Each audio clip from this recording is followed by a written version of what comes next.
Gender equality is always an integral character in any society. In the Philippines, a historical look at the gender situation reveals a complex reality on the experiences of women, of the LGBT sector, and other minorities. Such a complexity makes it imperative for us to revisit the gender situation in the country and how was it evolved through time.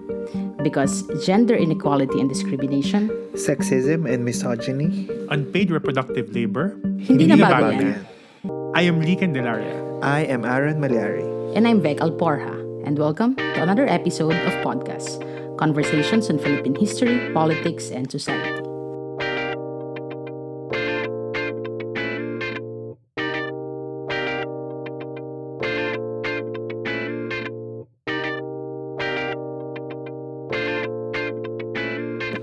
In the recent years, with the rise of macho and, I dare say, overtly sexist leaders like Trump, Erdogan, Modi, and of course our very own Duterte, conversations about gender in the realm of politics, culture, religion, and economics are ever vital. That's right.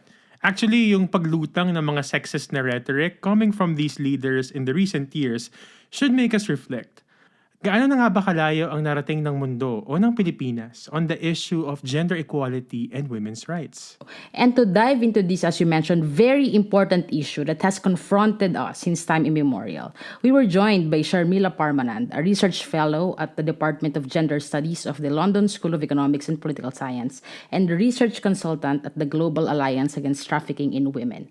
Siyempre, before anything else, I think it would be nice for us to have a picture of the current gender situation in the country. In our conversation, Sharmila shares a rather complicated picture. Well, the most commonly used metric is the Global Gender Gap Report. It's a report that measures the disparity between men and women in terms of economic participation, in terms of political empowerment, health and survival, education attainment. For 10 or 11 years, between 2006 to 2016, the Philippines is always in the top 10 in the world. We've slipped since then. So in the most recent one, I think we're number 17. One thing to keep in mind is what the report says and what it doesn't say, right? Because the report is one of those things that just conflates gender with women and just has a conversation about women lang, ignoring everything else, right? Which is something I don't really want to do and will keep pushing back against. But at the same time, precisely because we see only what we want to see, we're not really being as thorough in terms of our discussion of LGBT, for example, or in terms of thinking about gender as an organizing principle rather than gender equals women, right? So on balance, that gives you a sense of where we are relative to the rest of the world based on the metrics of the global gender gap. On the legislative front, we have some major wins that put us ahead of our neighbors. So some of these wins would be the Reproductive Health Law, for example, or the Magna Carta for Women, Safe Spaces Act, Anti-Sexual Harassment Act, gender parity in education, at least on the level of policy, is quite firmly established. Laws against violence against women and children. So all of those things exist. There are notable exceptions. So for example, we have among the strictest laws on abortion. Divorce is not allowed. The SOGI bill, so Sexual Orientation, Gender Identity and Expression law, is still pending, still hasn't been passed. Same-sex marriage is not allowed. And so there are some gaps, very clear gaps. But even as I say that some of our laws are very good and well constructed, there are serious problems on an implementation level because implementation is really uneven. And for some of these laws, they're still designing either implementing rules and regulations or the policies to operationalize them, right? And we can have a closer conversation about some of them later on. I guess RH would be a good example. So under the RH law, mandated dapat ang comprehensive sex education, pero hindi pa siya nangyayari. Wala pang full rollout, wala pang complete capacity building and training of our educators, for example. At saka, what we've seen so far is napaka-heteronormative pa rin niya. Paano na yung mga LGBT youth, aren't they not a stakeholder here as well? It's a mixed bag. We do have a very robust civil society, among the most dense civil society networks in the world, and that's very attentive to issues of gender. Pero siya, and you know, ang galing ng civil society natin mag-navigate ng mga international mechanisms and instruments. Our feminists, for example, do a really good job of engaging with CEDAW, the CEDAW process, the Commission on the Elimination of Discrimination Against Women process. And that's how they've managed to really push our government on RH. Our LGBT activists are excellent. We might be closing some of our gaps on paper in terms of political representation and economic empowerment. But actually, women still undertake a significant portion of unpaid and invisible labor. And I think the pandemic has made this really, really clear. So that's not formally recorded, right? That isn't reflected in our GDP or GNP. And for all you know, women are their participation in the labor force is increasing, but at the same time, this double, triple burden is still very real.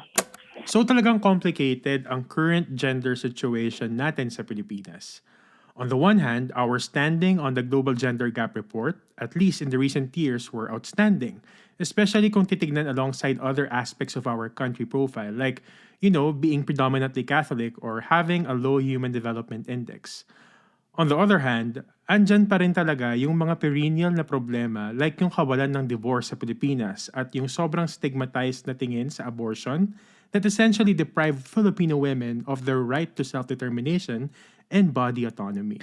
But at the same time, katulad ng binanggit ni Sharmila, Pilipinas din ang isa sa may pinaka-robust and dynamic civil society and feminist movement, which heavily contributed to the passage of key legislations that cater to women's rights and welfare.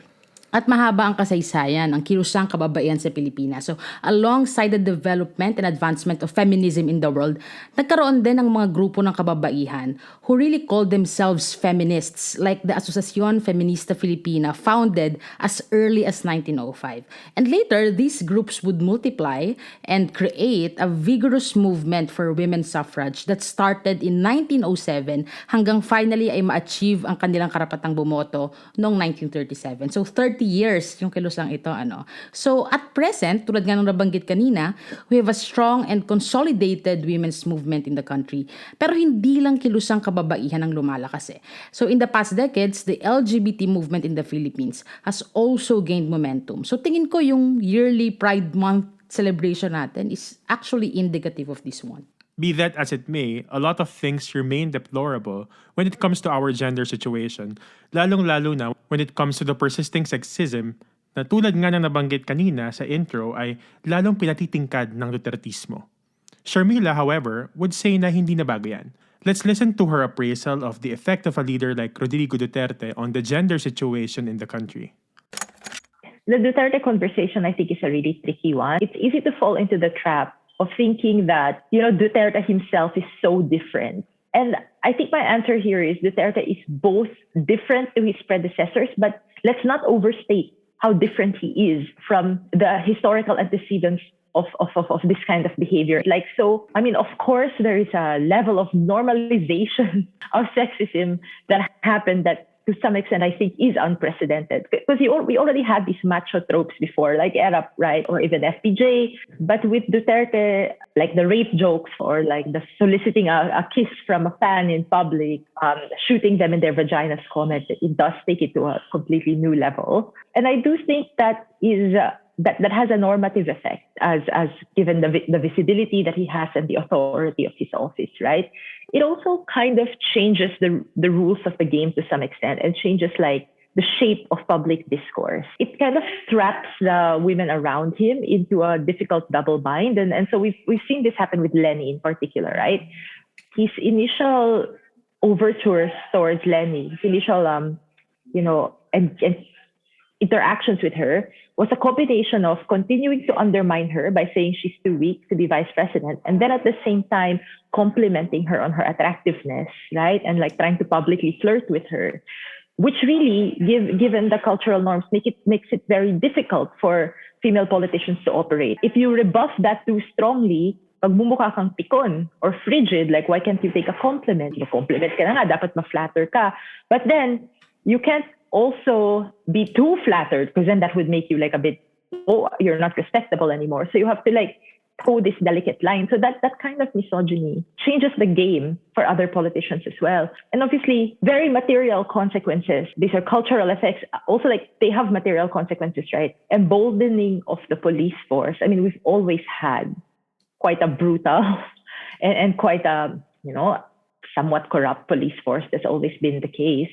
But in Duterte's reign, literally handing them a blank check, right? And police violence has very gendered effects on the level of, primarily many AJK victims, extrajudicial killing victims are men. That's true. What's left behind are the women and their families who then take on all these burdens, right? In the face of the trauma. But also with like marginalized populations like trans individuals, sex workers, they've never had a good relationship with the police. Police tend to extort them, plant drugs on them, demand favors and bribes. That's just happened without checks under Duterte. I think tama yung sinabi ni Sharmila that we cannot really say that Duterte's misogyny and sexism are totally new. I mean, kaya nga siya nag-resonate sa maraming mga Pilipino at patuloy na nagre-resonate pa din ngayon is precisely because these are familiar tropes. Ito yung parang mga sinasabi ng mga tiyuhin or tatay or lolo mo, which this time around is being translated as national policy only because it comes out from the mouth of the chief executive. So it's like there's this sentiment that people used to talk about this only in their circles, but has now found a voice and was consequently legitimized. Exactly, And I think our friend, queer scholar and activist, Andoy Evangelista, in his essay, Queering Rodrigo Duterte, in the A Duterte Reader edited by Nicole Curato, expressed the same sentiment. Sabi niya, the underlying hetero-patriarchal system informs the underlying structure that perpetuates this kind of sexism. And I couldn't agree more. In fact, it's arguable that Sharmila's argument about the material implication of Duterte's sexism, as exemplified, for example, by the police brutality seen in the war on drugs, can also be explained through this.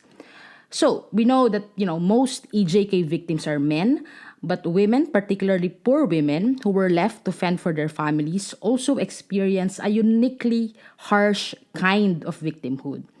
Of course, this is on top of the fact that the excessive powers given to the patriarchal police and military also adversely affected women and other gender minorities. Additionally, Sharmila mentioned the phenomenon of benevolent sexism, a kind of sexism that is, should I say, subtle and therefore very hard to confront. Let's hear it. The way I would characterize the kind of, sexism in the Philippines is it's a kind of benevolent sexism. But what do I mean by this? So our respect for women, mothers, so women famously in the Philippines are meant to control the purse strings in the household, right? We're meant to be, we take pride in this relative to our South Asian neighbors. Now women have great control over household budget. I mean, what is the point of having that control if maliit lang yung at diba? Then that just adds to their stress. But anyway, like disrespect for mothers, disrespect for women, it's very conditional. Like it is contingent on women fulfilling their cultural roles.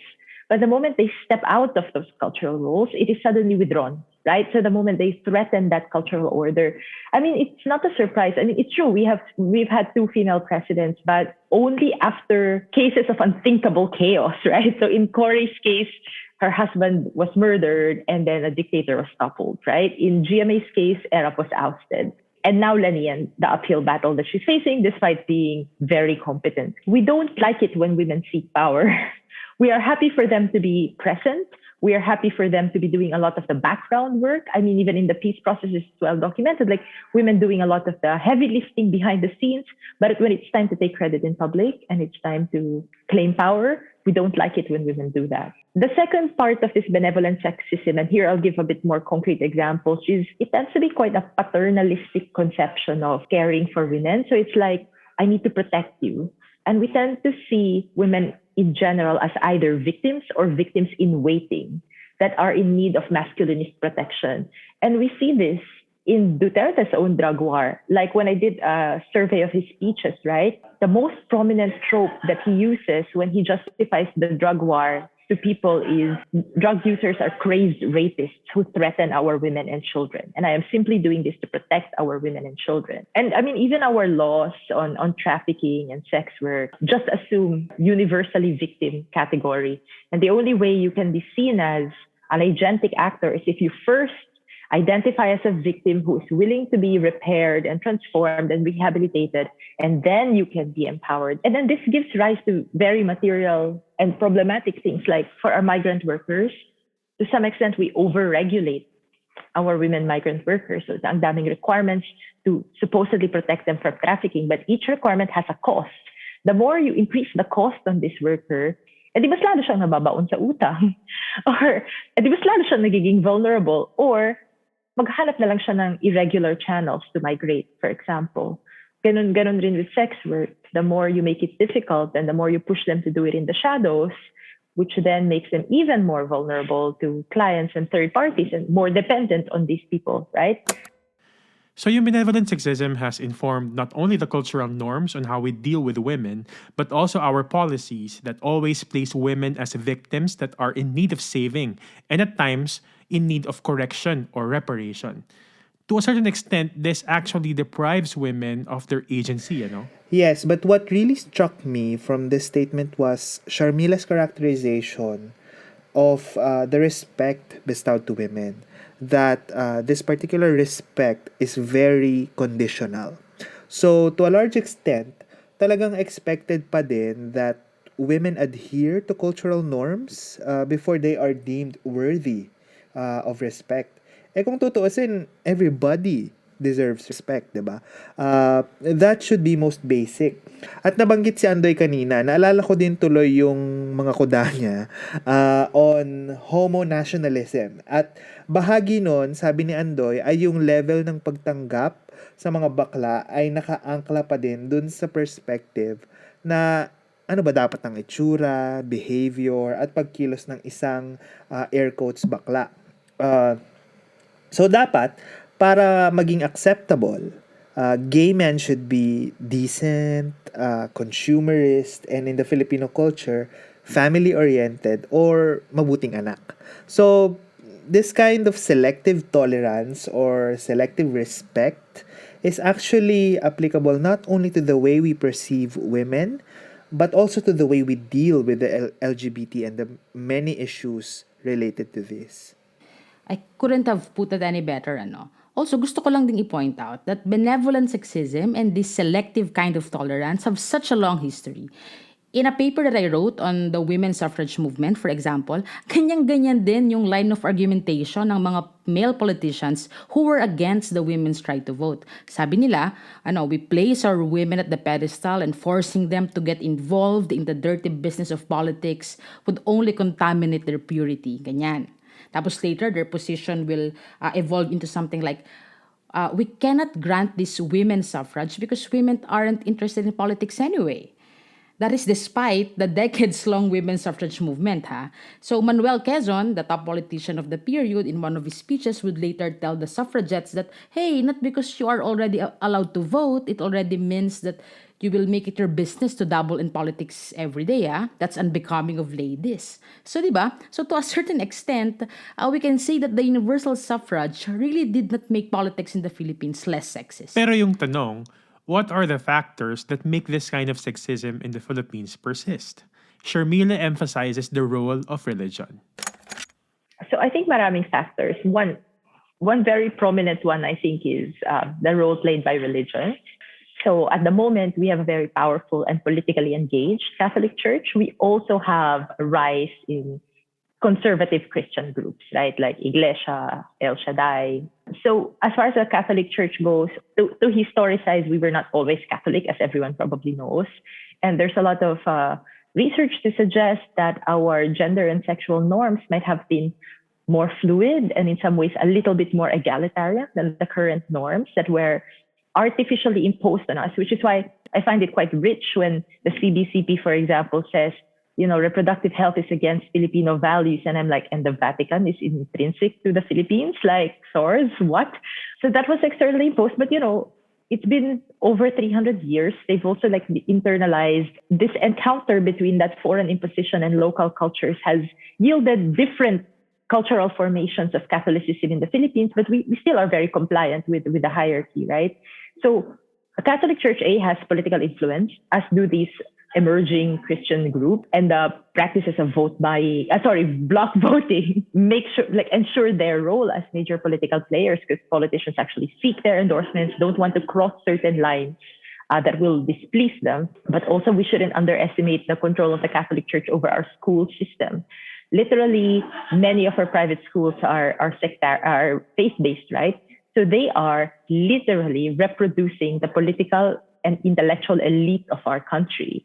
And the middle class investments and Catholic investments of many people, even in our feminist movement. We also have, a prominent role played by nuns in shaping women's rights legislation and women's rights activism in the Philippines, which on the one hand is great because of, it's good when you have people from religious organizations who are engaged in political work, because it allows them to see beyond abstract doctrine. And they were instrumental, for example, in toppling Marcos. At the same time, circumscribes our political imagination to some extent, right, in terms of gender and sexuality. What does religion do exactly? Like, why do I think it's such a big factor? I think it is such a factor in the construction of the Filipino family, but even in the construction of individuals' gender and sexual identities. So it's ironic, for example, that we have such high rates of adolescent pregnancy, right? It's obvious that our adolescents are having sex. It's undeniable that they are. But a lot of education, people in education tied to faith-based schools, but maybe even not, right? Like maybe within DepEd or CHED, not all of them, but some of them, or the Population Commission would tend to make public statements along the lines of, we should still insist on abstinence as a model, right? And you're like, what is this insistence on children being innocent and children being asexual? And that's coming from a religious script that people can't let go of. But while you have this public script, you also have a slightly more private transcript where these norms are slowly changing. So the same people who would tell you, I would never have sex before marriage, I don't believe in divorce, might actually be leading very raunchy lives in private, but they're not going to say it in public. So there's also that dynamic. So tama, no? Madalas na argumento dati ng mga anti-reproductive health or kahit yung mga anti-same-sex unions is that these things offend Filipino culture and sensibility. Yan talagang hirap pag nawawalan tayo ng mga historical sense sa mga bagay-bagay, ano? I mean, we have to remember that we actually used to have a more gender egalitarian society in the pre-colonial times. So Sharmila's assertion that religion had a fundamental role in our somehow regressive views in sex couldn't be more correct. They were the number one agent of sexual repression at the dawn of colonial period in the Philippines. So when the friars came, they did not only displace the babaylan and their animist practices, they also policed women's bodies and libido. For example, in a chapter in the 2011 book, Kababaihan sa Kasaysayan ng Pilipinas, edited by Jose Navarro, the historian Francis Gealogo argued that the friars actually took the liberty to interpret the sixth commandment, thou shalt not commit adultery, very liberally, in such a way that they prohibited certain sexual acts and labeled certain sexual activities such as masturbation, foreplay, and homosexuality as sinful. Exactly. So, given na malalim nga yung pinag-uugatan ng current norms natin on sex and sexuality because of religion, at least in part, mahalagang pag-usapan ngayon, how do we move forward? Paparating na ang eleksyon at kanina sabi natin the current administration really took sexism on a whole new level. How should we talk about the gender situation in light of the 2022 elections? Sabi ni Sharmila, we need to look for a president who would steer us in a direction of progress. Let's listen. I think three things. One, first question, what are they trying to do to improve the gender situation in particular, right? So, and here I'm also very curious to hear their views on local governance. So what can they do on that front? Where do they stand on rights for LGBT individuals, for example? So that's the first thing. What are you going to do to improve what we would think of are traditionally gender-focused issues? But second, I would argue that social protection is a gender issue. So what are they doing in terms of social protection in light of what the pandemic has exposed, right? The care burdens and responsibilities that still continue to be very feminized. So questions of access to housing, the debt burden, access, subsidies for education, for food, for healthcare, cash transfers. All of these questions to me are gendered questions because there are disproportionate effects on women. It breeds vulnerability, right, which then exposes them to abuse and to risk-taking behavior because they have no choice. It also has impacts on LGBT individuals who don't have access to traditional support structures. So to me, where they stand on social protection matters as a gender question. And finally, what you said, I think the other thing we need to pay attention to is it's not enough for us to kind of just let them carry on as though there is there's no elephant in the room, which is that the rules of the game are very sexist. So we need to continuously point that out as well. Not only are we having the conversation, we also need to talk about the terms on which the conversation is structured and how that conversation is happening. So it's happening in very sexist terms. And so we need to point that out. So for example, the fact that Lenny and her opponents are being held to such ridiculously different standards and ridiculously different bars, right? Like there's literally no room for error for Lenny because every little slip up of her campaign or her supporters is blown up. Never mind that you're up against someone who supported a drug war that killed so many people or someone whose family stole lots of money. Like these all are given some false equivalence, right? So it's not enough to just pretend that this is an ordinary campaign. While we ask for 1 and 2, we also need to be vigilant about 3 and keep saying, wait, this conversation is really sexist. Let's change the way the conversation is happening as well. So in other words, we need to look for leaders, not just presidents, but even senators or local politicians who possess a significant degree of consciousness on the gendered aspects of governance and the prevalent sexism in politics. And more importantly, this should be concretely found on their platforms, and particularly evident on the way they conduct themselves, on the way that they speak, for example. So, if we want real change to happen in the gender situation in the country, sa tingin ko sobrang kailangan na ilagay natin sa checklist natin ito sa mga iboboto natin. Do we really want sexism and misogyny in Philippine politics in the 2020s? We can do better, and we should do better if we want the next generation to find the country as a better place than when we found it. Indeed. But you see, we also have a role to play as citizens. Of course, we should always demand gender fair politics from our politicians. But I think it's best to close this episode on this note.